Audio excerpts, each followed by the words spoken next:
these strikes today? Yes, well, last Friday we were seriously negotiating with the rail delivery group, and they said, we cannot make you an offer. On Saturday they rang me and said, we will make you an offer on Monday at 2 p.m. At 1:05 on Monday, they phoned me and said, we cannot make you an offer. We're not allowed to make that offer. We have been stopped. And the only people that can stop that going ahead is the Secretary of State. So if that's true... It is true. What is going on?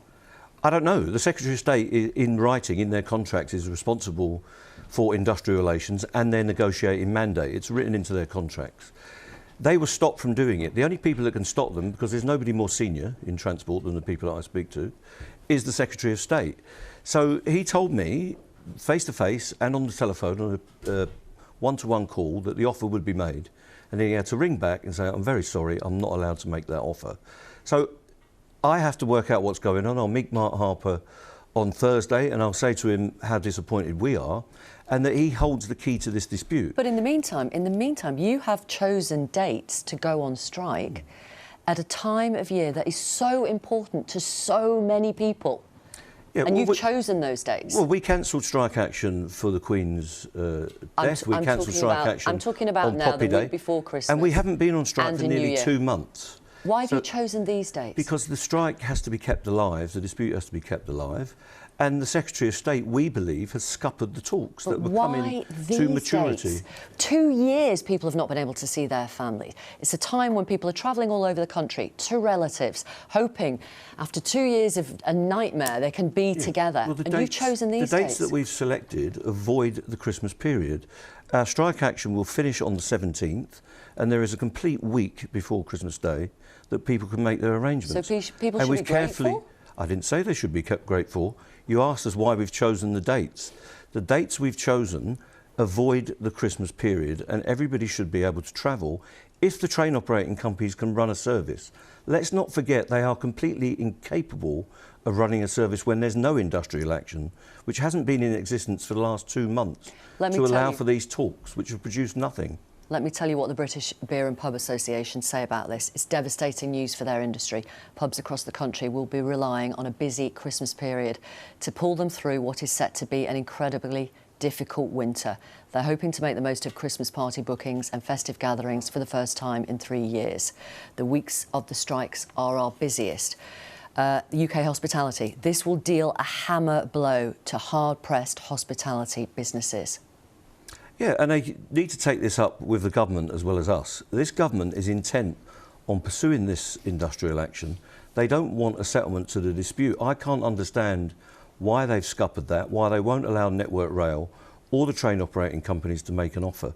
Everybody in the industry knows what to do to resolve this dispute.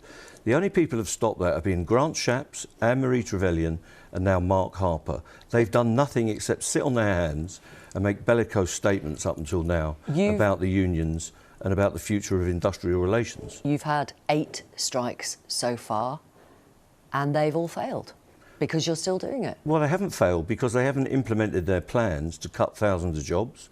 They haven't made the changes to terms and conditions that we're campaigning against. And nor have you received a pay rise for your members, which is what you want. Exactly. So we need to get a solution, and there's a three-party deal to be done here, and the government must put themselves in a place where they create the right environment and show goodwill and be facilitators rather than an obstacle to the settlement. Are you still asking for a 7% rise, or has that changed since inflation's changed? We have never put a figure on what we're prepared to negotiate. The companies want changes, what they call modernisation.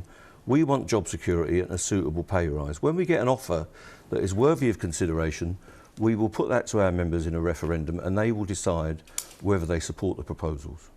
And you're still asking for members who are on £20,000, £30,000, £50,000, £80,000?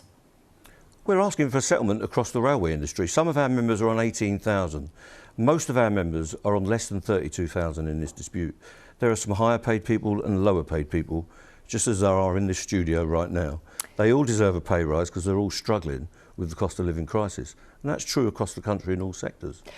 Just to say, we asked the Rail Delivery Group, we asked Network Rail, we asked the government to join us tonight. No one was available.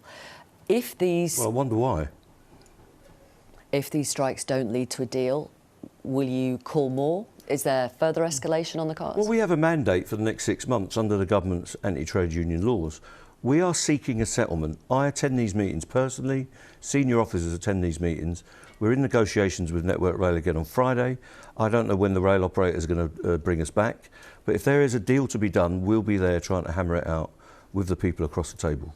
I don't know if you heard Labour's Stephen Kinnock earlier. He said, we support the RMT's right to strike. Is that enough for you from the Labour Party? No, the Labour Party needs to sort out its values, whether it's on the side of the working people in this country who are struggling on every measure. But what was wrong with what he said? Well, what he said was ambivalent. He said he supports our right to strike, but not the issues that are in dispute.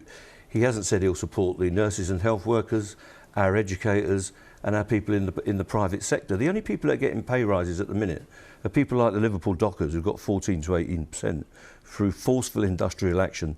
They didn't support them. They haven't said they support the railway workers' issues.